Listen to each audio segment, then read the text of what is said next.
The government tonight is trying to get to the bottom of a deadly attack on the U.S. consulate in Libya.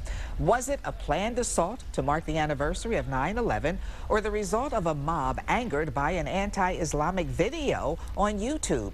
Whatever the case, the attack in Benghazi killed Ambassador Chris Stevens and 3 other Americans. Stevens is the first U.S. ambassador killed in more than 30 years. And today, 7 Action News reporter Tara Edwards spoke to 2 local professors about that tragedy.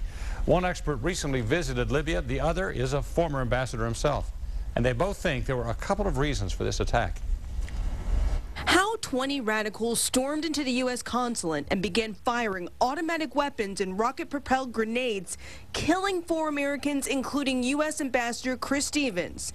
And how the group got past security is also in question. International policy and practice professor at U of N, Melvin Levitsky, worked as an ambassador in Bulgaria and Brazil, and he says it can be a dangerous job. Our diplomats are in areas of conflict.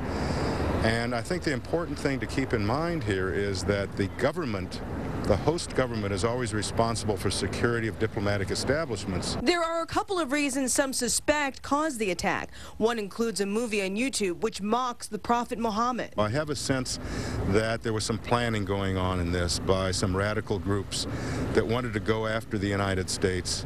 Weren't just worked up by this video. It may also be related to the death of Abu Yahya al-Libi, an al-Qaeda leader, whose death was confirmed recently. And one professor here at the University of Michigan says that he just recently visited Libya.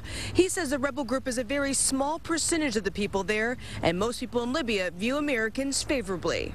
They're just not representative. I compared them to, the American Ku Klux Klan. I mean, they're there and they're dangerous, but there aren't that many of them.